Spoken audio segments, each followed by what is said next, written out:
pratita bodhitam bhagavata narayanena swayam vyasena kratitam purana munina madhye mahabharatam advaitam varshanim bhagavatim ashtadashadyayanim amba tvam anusandhadhami Bhagavad Gita bhavadveshanim.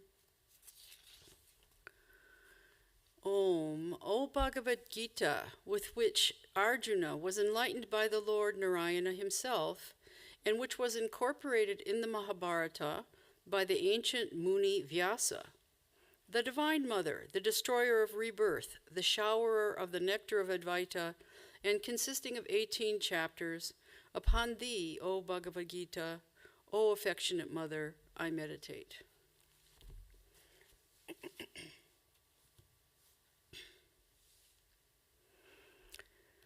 So,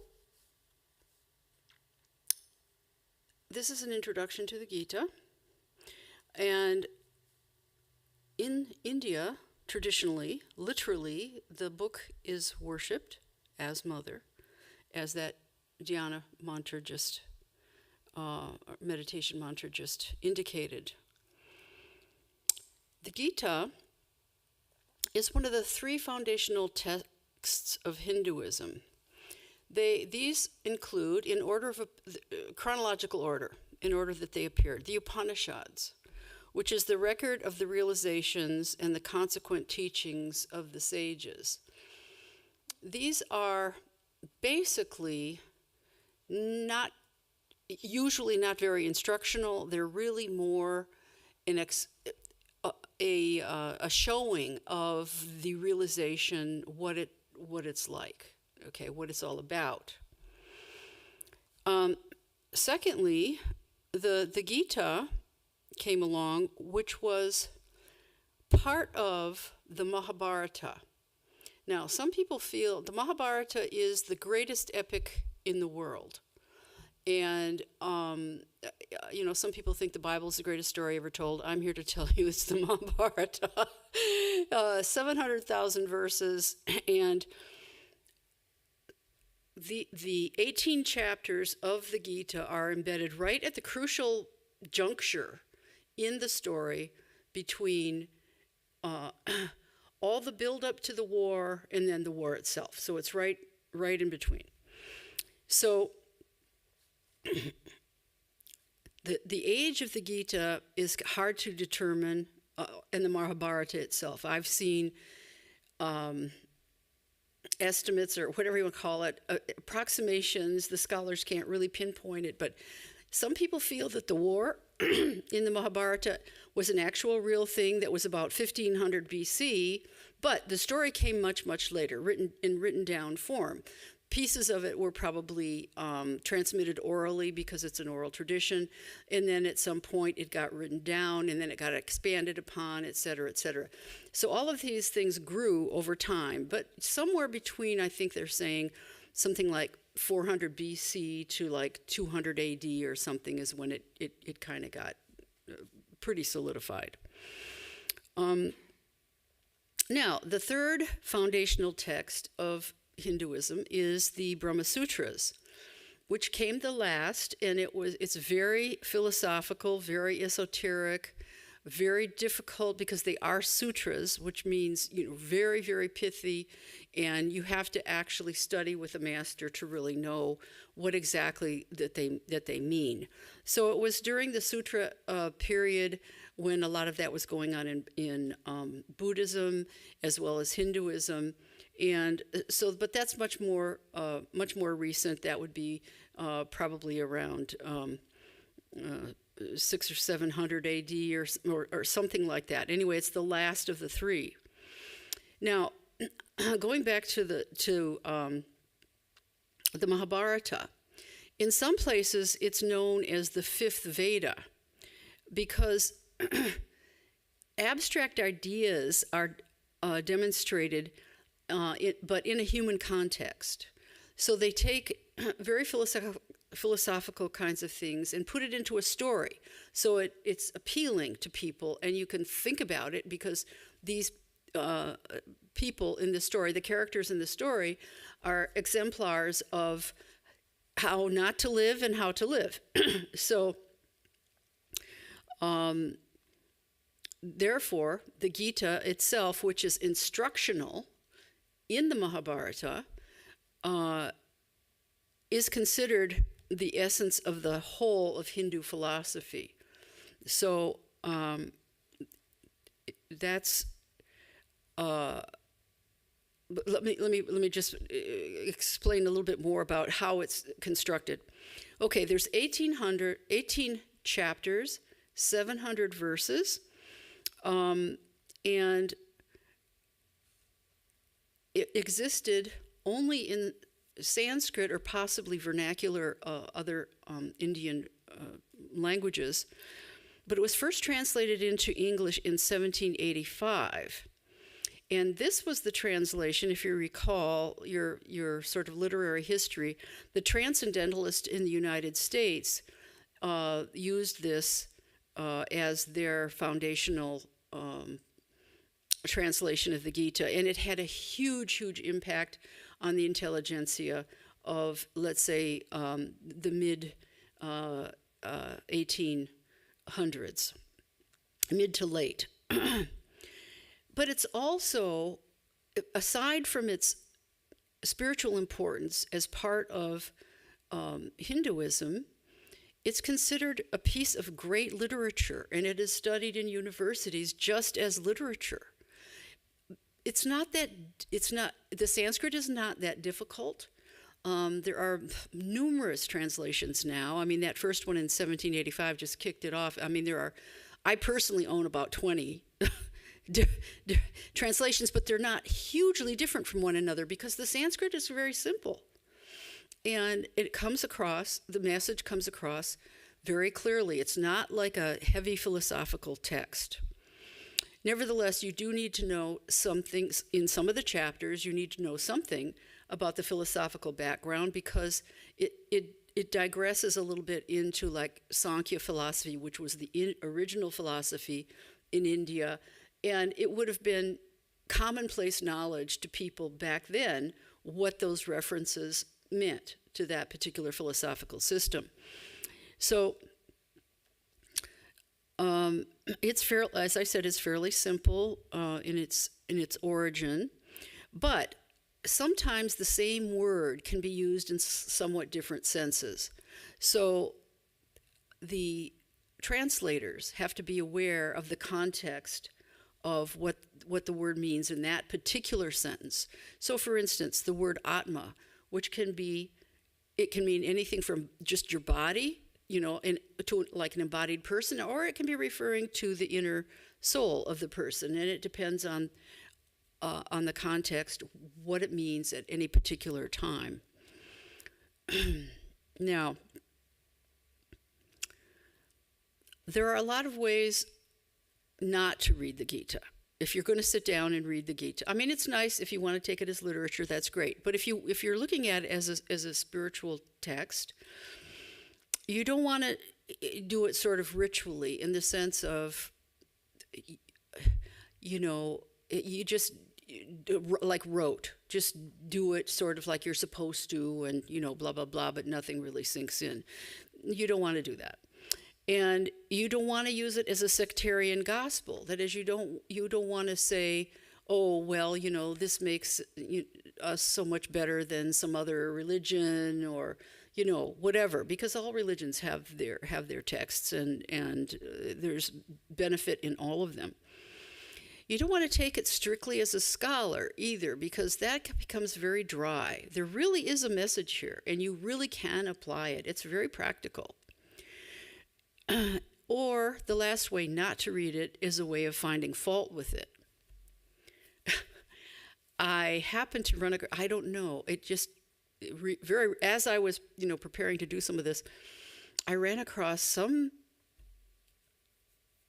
statement by somebody, I think it was on the internet, just something about, the Gita's just terrible, awful, and I was like, this person really doesn't understand what this is all about.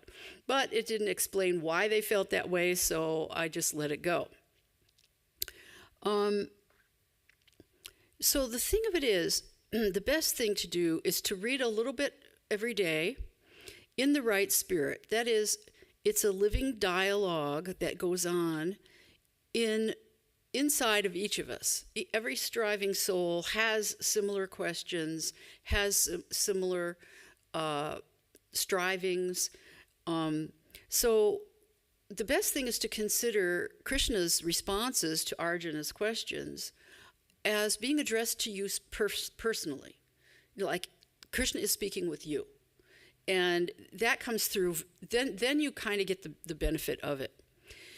Now, the other thing that's different about the Gita is, or I should say notable about the Gita, is that it doesn't put forth a lot of rigid rules. It's not rule-based. It's like living laws. It's like how you adapt these things to your life's condition with the aim, always you have to have the aim in mind of realization, self-realization, or freedom, or however you want to put, the ultimate goal. So it's very flexible, and it's very much like Ramakrishna lived his life. He gave different people different instructions. He could see what different people needed. He never laid forth a rule that applied across the board to the whole group, ever. That's real spirituality, because although we say that we all come down to the same one, the Lord, or the spirit, or the soul, or the Paramatman, or whatever you want to call it, let's face it, on the outside, we're pretty different. And even though we have similarities in terms of how the mind works, the content of each mind can be very different. And so that content has to be harnessed to the goal. So I want to talk then about what is the actual purpose of this dialogue?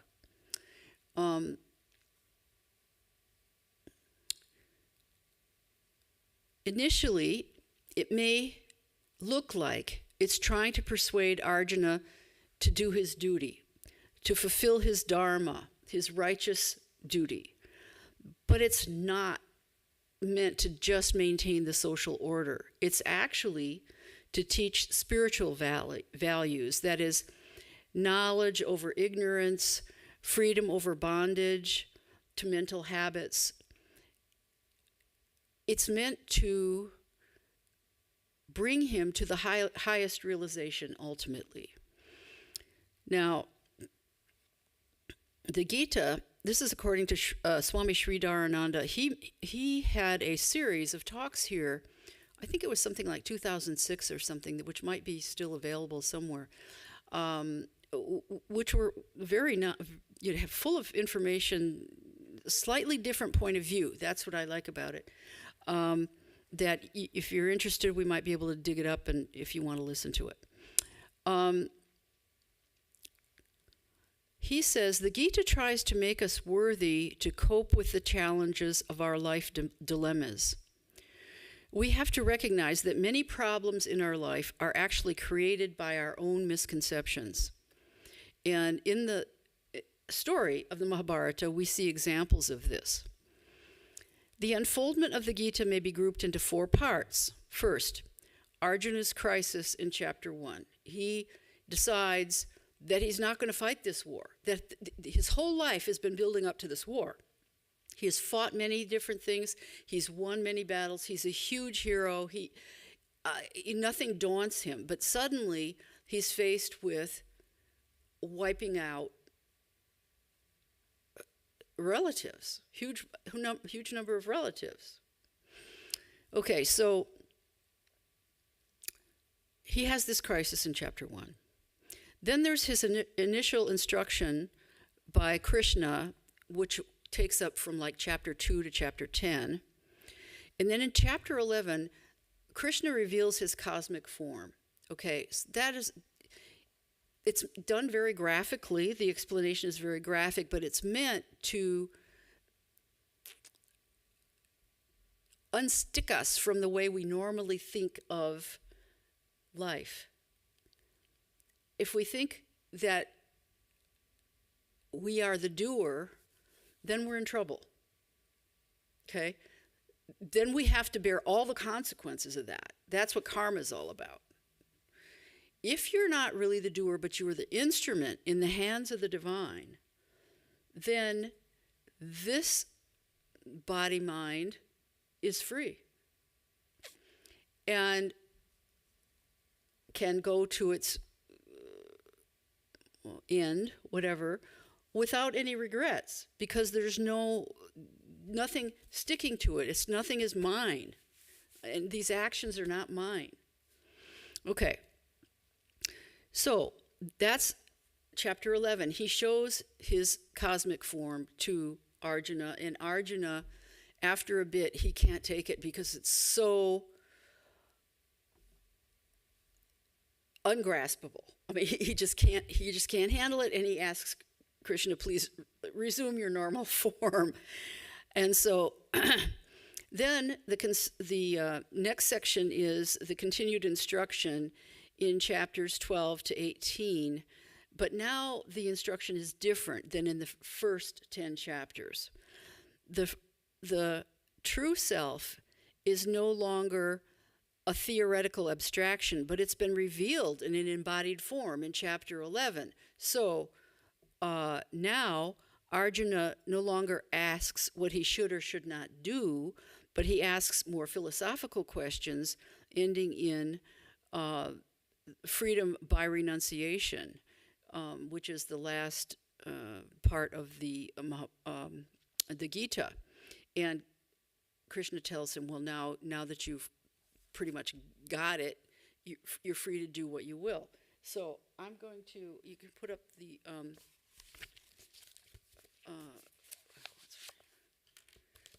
Leela, can you give people copies of this?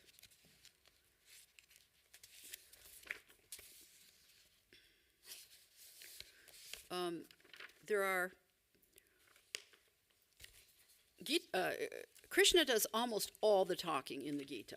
It's pretty much all instructional, but there are 20 or 21, there's one question I forgot to put on here, questions that Arjuna asks. Arjuna does not argue with Krishna. He doesn't put forth any particular ideas of his own. He simply asks questions, and then Krishna responds to his questions. Now, in the beginning, his questions have a lot to do with practical kinds of things. You need another one, okay. And I'm putting it up on online for those of you who know how to take screenshots. You can perhaps get a copy of this. At the very least, in the left-hand column is the chapter and verse that each one comes from, so if you at least get that much, you can look it up for yourself. So, in the beginning, it's kind of practical questions, but as Krishna begins to give higher and higher levels of instruction, then the questions become more philosophical. He wants to know, what is Krishna actually talking about? Tell me some more about this, whatever this happens to be that was just spoken of. And then as it goes forward, we find that the truth has been revealed to Arjuna in a sort of a gradual kind of way. Krishna is actually very cleverly leading him from a sort of a materially based outlook to a spiritual outlook. So each time Arjuna asks Krishna for one truth, again and again, Krishna offers Arjuna yet another perspective. Each view is given as long as it proves effective. Now, multiplicity is the rule. That is, each one is swept away from its ascendancy as new situations, new questions emerge. Inclusivism is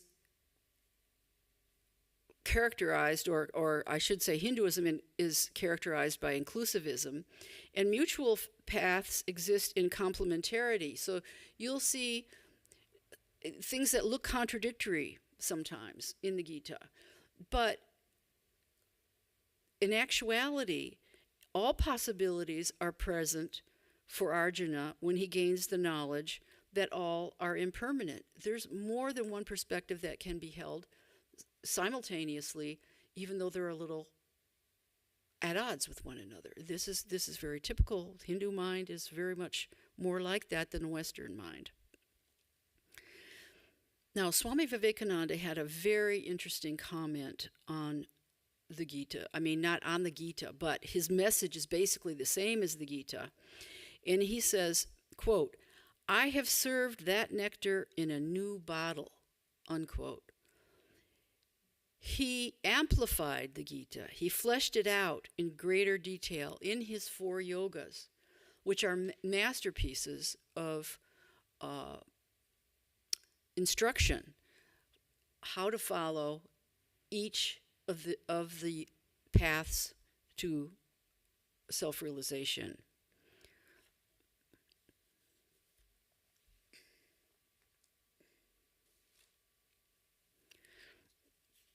Okay. Now, as I mentioned,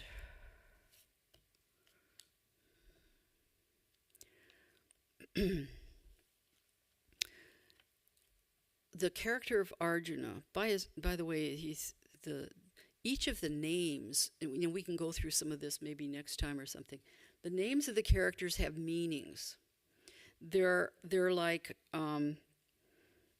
what they called morality plays in medieval Europe, where each character sort of stood for some kind of an abstract principle or something like that.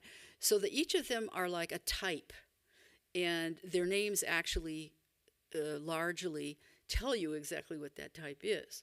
So, for instance, one of the bad guy, the main bad guy, really, is Shakuni. And if you were to watch the television series, he had his own like theme music, background music, which was always kind of like, kind of like this real discordant, kind of thing. He'd come onto the stage and the music would just, so you knew, okay, here's the bad guy, even if you were to see only like one episode, you'd know that. Of course, you wouldn't know the whole history of what he had done, but so like that, he's a central character. So Arjuna, who was the third Pandava, actually, I wanted to ask you this. I don't know how much people know about the Gita or about the Mahabharata, the background. I kind of like to look at it in context, although most of the time, and it's perfectly doable, is you take the Gita and it stands alone and it's an instructional manual and whatever. That's very nice. But I also like to look at it within the context of the Mahabharata. So I was wondering for next time around whether I should go into the genealogy, who's related to who, and what the different characters are and what their names mean and all that, or is that something that's not to some extent? It's easy to get lost in the weeds. Yeah, that's true. That's true. That's true. Or maybe it's better to do it as they come up or something, as examples. The meaning of the name seems very interesting to me.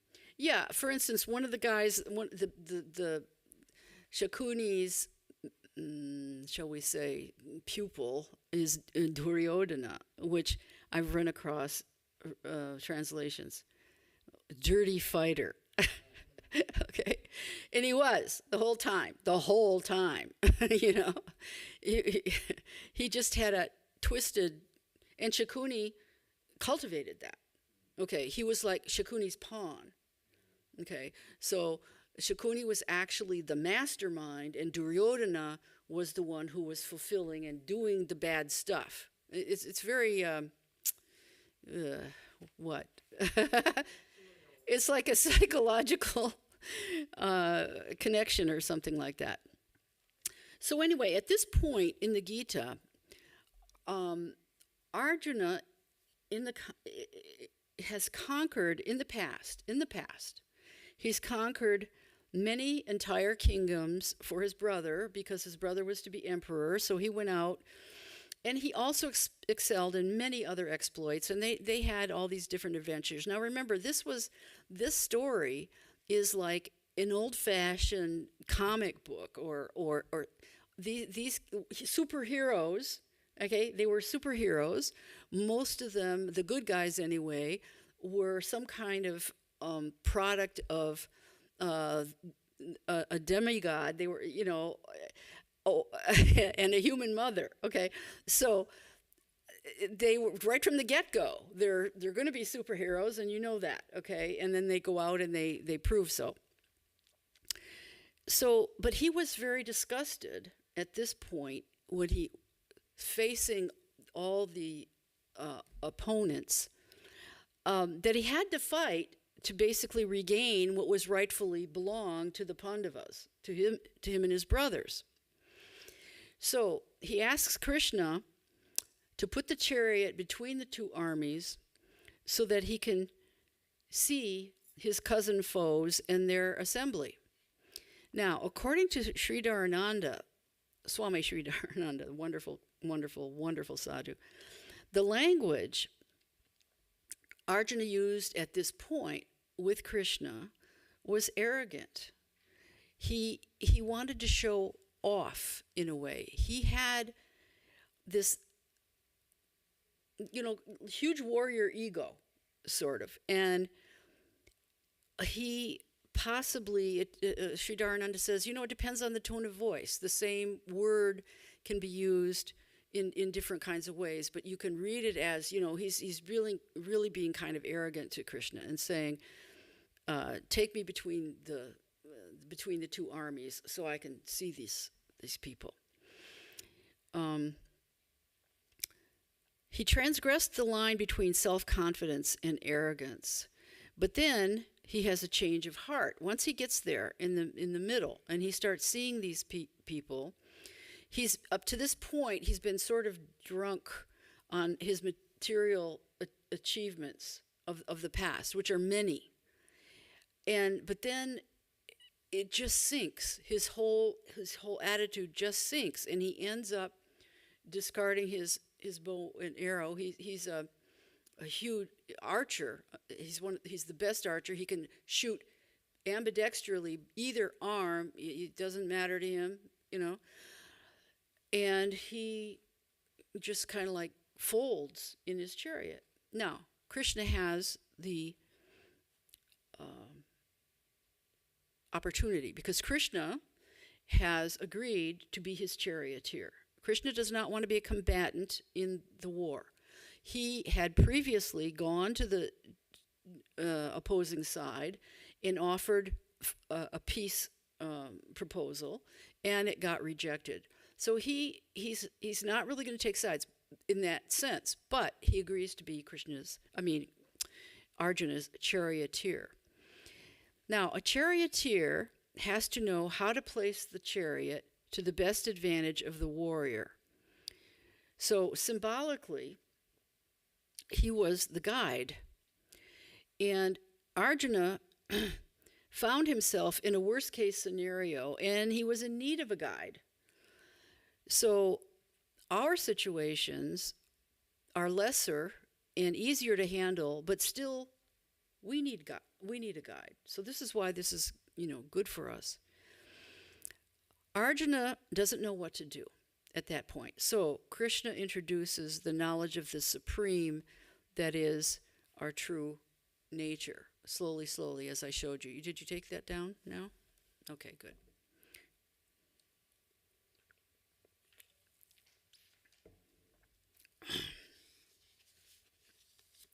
Now, the Mahabharata war took place over 18 days. In the beginning, they had set out rules of chivalry that were to be followed. on the battlefield. Certain things you could and could not do, like chariot warriors were to fight with other chariot warriors only, and elephant riders were fighting with other elephant riders, and like that. You couldn't just decide to shoot some of the foot soldiers, or whatever. That was not, there was a whole bunch of rules. So, and they all made very good sense. But over time, over those 18 days, the situation progressively degenerated until finally there was just really massacre. And all the rules were thrown out, and very, very few people survived. Very, very few.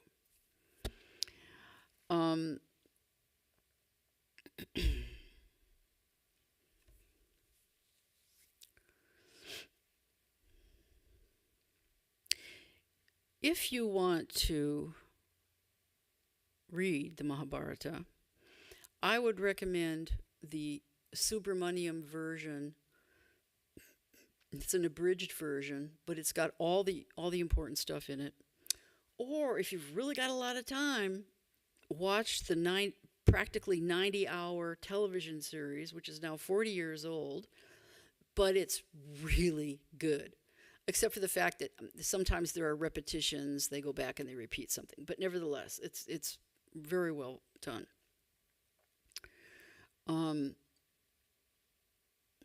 I mentioned previously that, let me just go on with the Gita itself. Okay, there's different versions of the Gita, as I pointed out before. Now, this one is by Chidbhavananda. It's produced by the Ramakrishna order. This is an old one.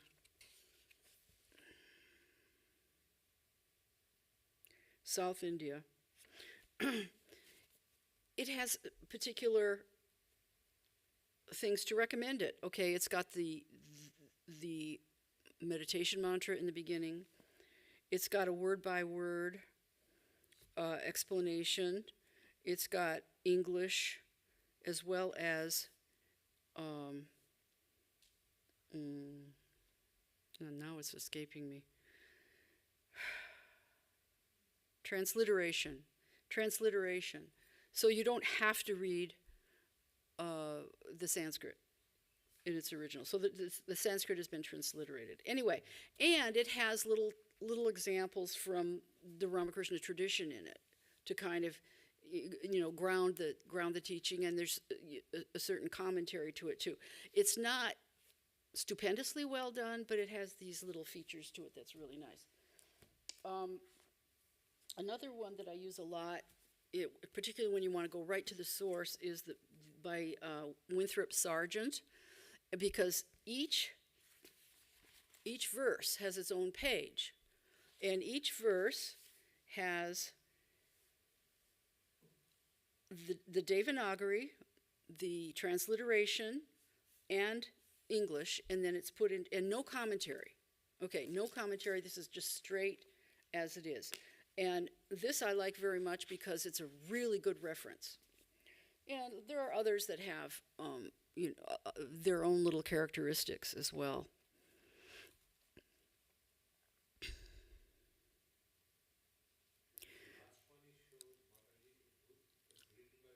Winthrop Sargent.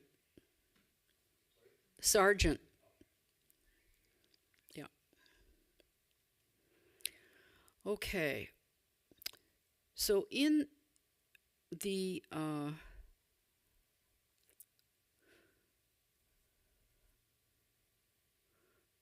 I just wanted to point out what other things. All the important, as I mentioned before, all the important male characters had these extraordinary births. The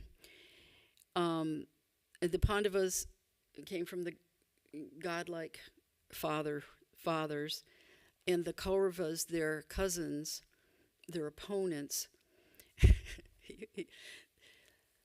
were all born at once from a fleshly ball that was like hard like iron. Now understand that you understand as you go into the Gita that when they explain about the gunas, the tamasic guna is like the lowest. I mean, it's dull, whatever, blah blah blah. So if your origin is a piece of flesh that's like a ball of iron, what's going to be your future? So anyway, so they took this ball of this flesh and they put it into pots of ghee, cut it up and put it into pots of ghee, and there were 101 because there was one female that came out of this. They were all, and then they grew for 2 years in this pot of ghee. Okay, and this is how the Kauravas were born.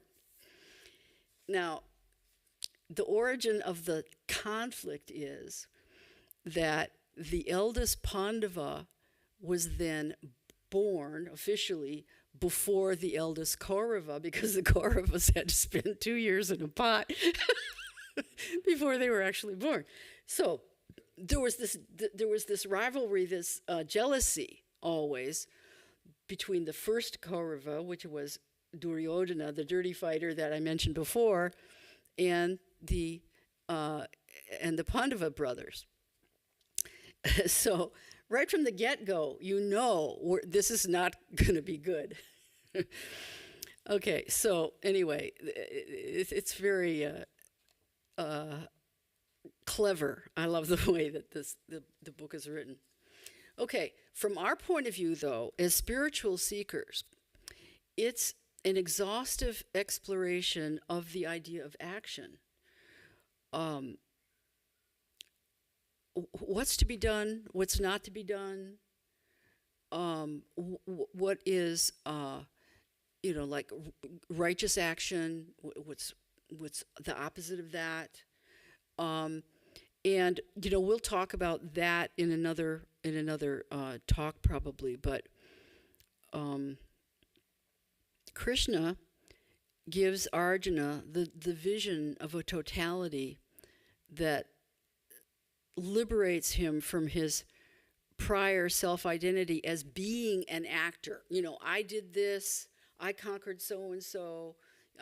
Duryodhana, the bad guy, he also has the same kind of thing, but he is so tamasic, he's not trainable, he's not teachable. He says at one point, and this is often quoted, I know what's right, but I just don't feel like doing it. Okay? I just, so he's been taught, they all had the same, high-minded teachers, they were all brought up together, but Duryodhana doesn't get that. Okay.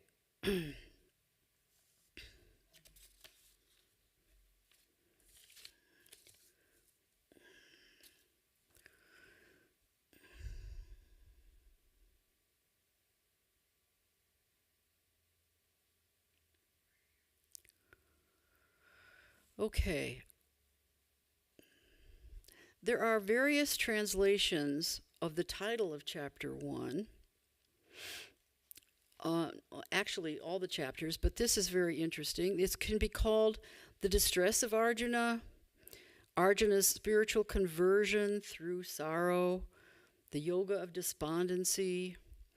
So it's usually translated as grief, because he begins to sorrow, seeing what's going to happen with as the war progresses. This, however, vision of his is actually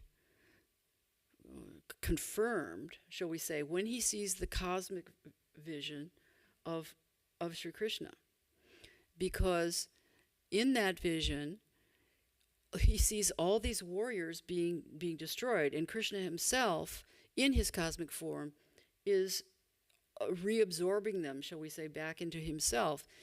And Arjuna needs to understand, Krishna's trying to tell Arjuna, look, I've already it's already a done deal.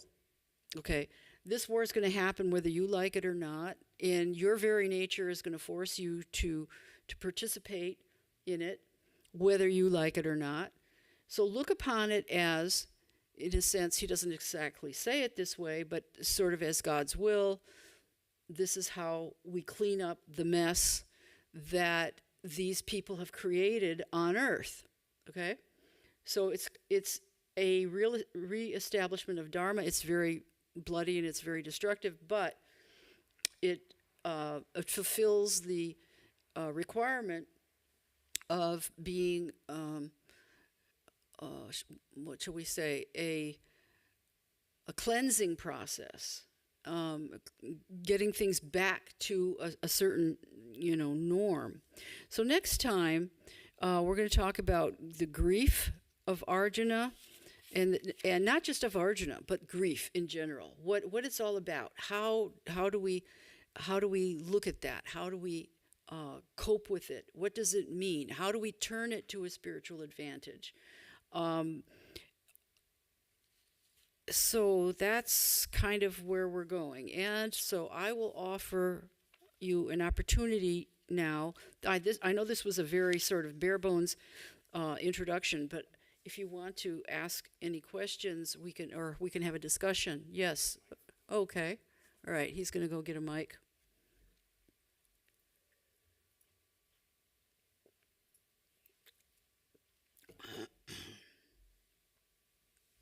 I really like the story.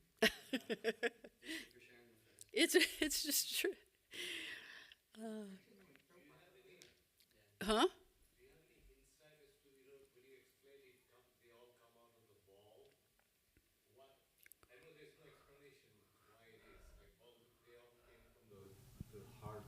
Uh-huh. What could be the reason why not just normal beings were born? Because these are all extraordinary. I don't know. When you tell stories, you have to get people's attention. Yeah.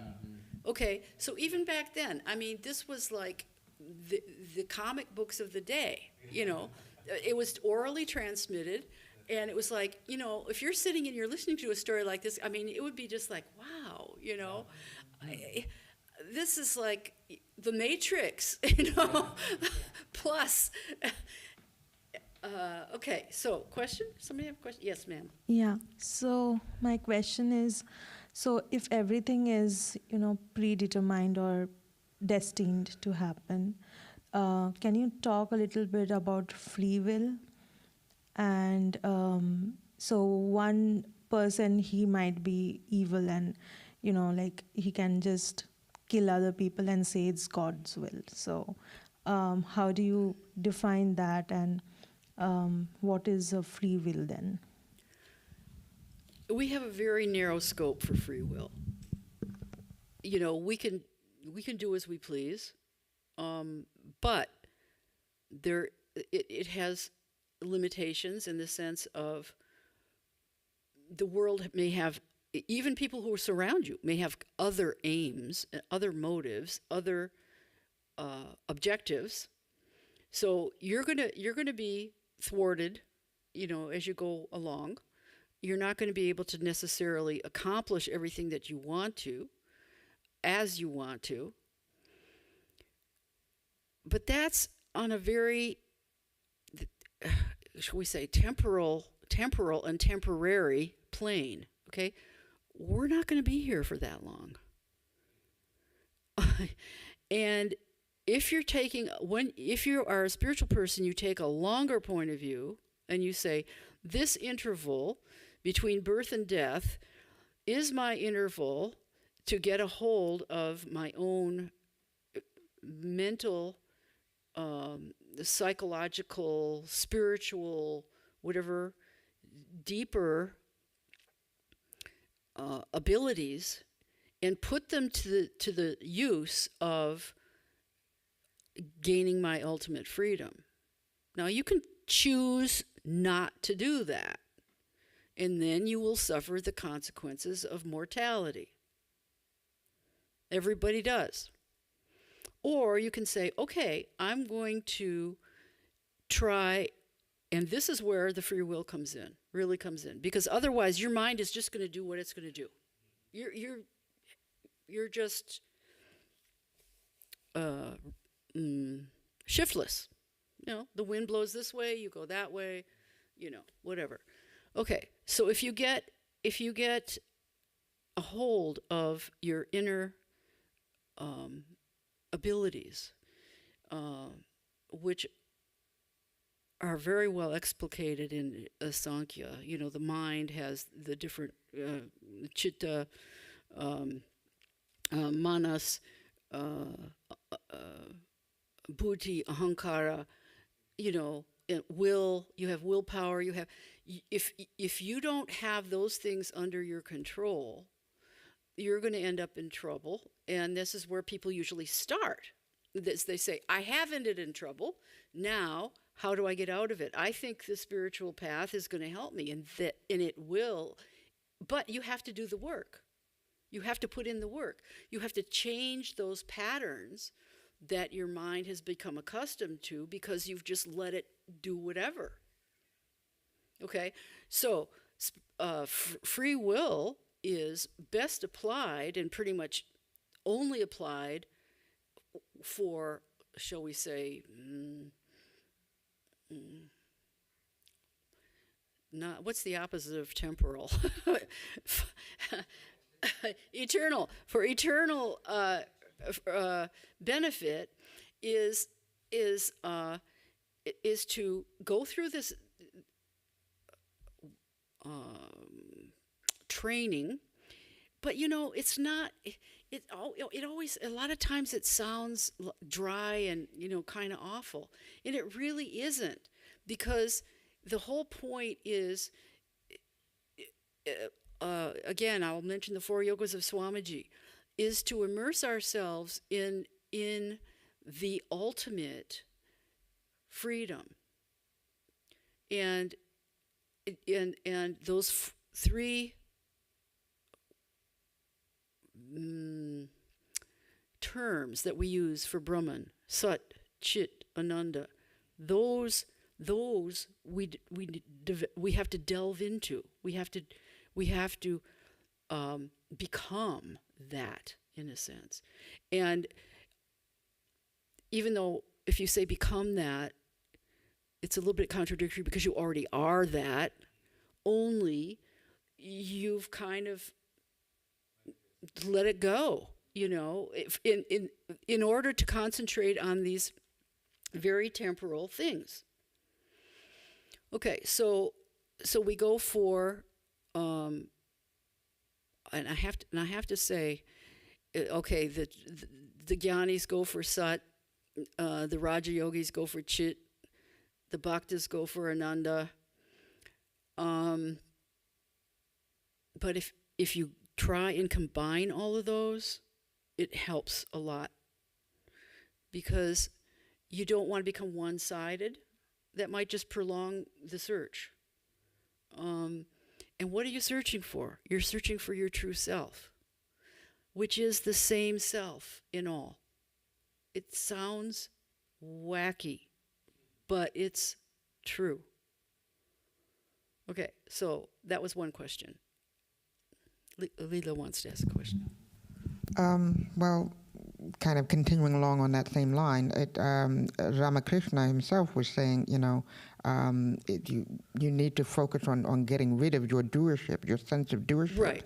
So he himself expressed his connection to Makali as being one of, I am not a doer, I am merely a cog in a machine in your great divine play. So wouldn't it just be easier to just allow ourselves to say, Mother, wherever you take me, or wherever, or Krishna, whatever you say I should do? Well, it is easier. It is easier, because then you don't have all the responsibility. You feel responsible for, but it's difficult. It's easier, but it's difficult, because we have to undo a whole lifetime, and some say lifetimes, of feeling that we're responsible somehow. But stop and think about it. I mean, Okay, you're born. Did you have anything to do with that? I mean, you know, there. Okay, and then you're subjected to certain kinds of education or whatever, which society lays on you, and then maybe you have to go after you're like 18 or something. You have to go to the military, maybe, or you go to college, and there's more of that kind of stuff. And then by the time you're, in your late 20s or something, then you decide, you're going to get married. And there's all these things about marriage, that, do and don't do, and, et cetera, et cetera. When do you ever become who you, or acknowledge who you are? When do you ever have the freedom to be who you are without... And, and it can be done. It can be done. It has been done many, many, many times. But you have to basically dedicate your life to that. Or at least a portion of it. Because even in the Gita it says, even a small amount of the practice of this will save you from great harm. And it's true, because as you practice, it's working at a level that's actually unconscious. So somehow, let's say you've been meditating for 3 years or something like that, and you think nothing's happening. Don't think like that. Something is happening. It's just not in your awareness. Okay? And then, a few years later, and then you say, oh, this is just like self-discovery. Oh, that thought I just had, that's amazing. Where did that come from? That does not fit in any of my so-called life experiences. This is something like that flashes, and it's like, oh, now I understand something about life that I didn't understand before. Okay? That's coming from your sadhana. Okay, it's showing you, yes, you're doing something right. Keep it up. So the more people pour into it, the sooner. This is what Holy Mother, I believe, said. The sooner. It doesn't mean maybe they'll live as a Jivan Mukta, a free person in this world, for a decade or two or 3, if they put in a lot of work earlier. But maybe they have to wait until they're practically on their deathbed, and then they get a revelation that completely changes the perspective of a whole lived life. But it's happening. It's going to happen. It's going to happen. So don't give it up. Don't. We're working with paradoxical situations. Okay, we have these conflicting things, ideas, and whatever going on inside of us, and sometimes a certain one takes ascendancy, and sometimes a different one does. But they're in conflict.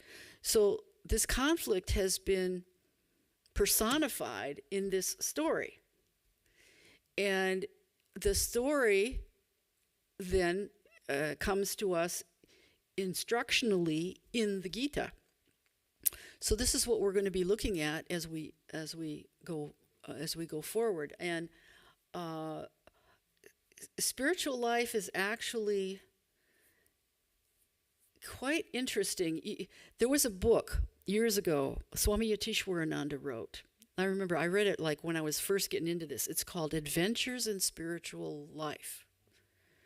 It's a little book, but it was like adventure. I mean, I used to read adventure books, and it was like Adventures in Spiritual Living or whatever the name.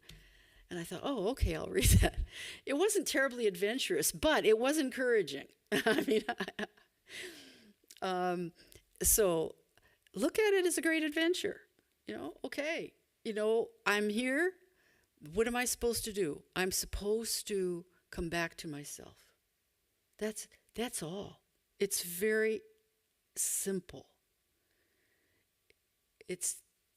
We get so distracted with so much going on around us the society, the workplace, the family, in our case, it's the ashram, it's you're always in a context that doesn't always suit you because we're not meant to be pigeonholed like that.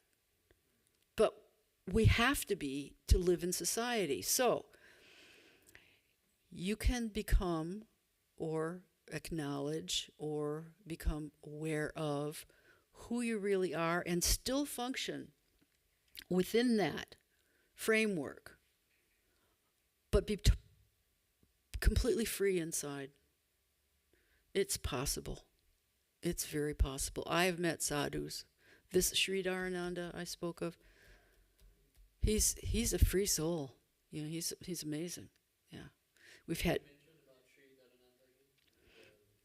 No, it wasn't a book. It was a series of talks that he gave here in I think it was 2006-ish. I can't remember exactly, but he gave this series of talks on the Gita that were really, really good. And it might be available through our archives. I don't really know. But I had taken notes, so I looked at the notes. But of course, he has many, many things that have been recorded. Amazing person.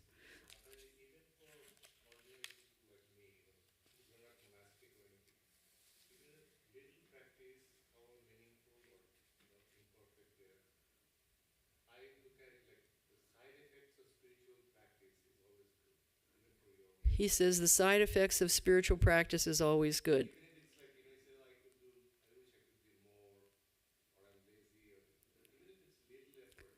Yeah, Krishna says, you just, it's to be consistent. Be consistent. That's the thing. Just, if you want to say keep hammering, you could keep, or if you want to just say keep singing, whatever, however you're inclined to do that. Anyway, we're about at the time, so. Om Stapakaya Chadarmasya Sarvadharma Swarupine Avatara Varishtaya Ramakrishnaya Te Namaha. We bow down to Ramakrishna again and again. Jai Ma.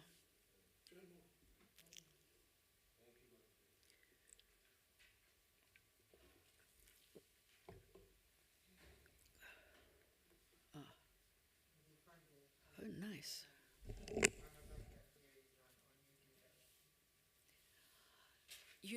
It's a little fuzzy sometimes. I've tried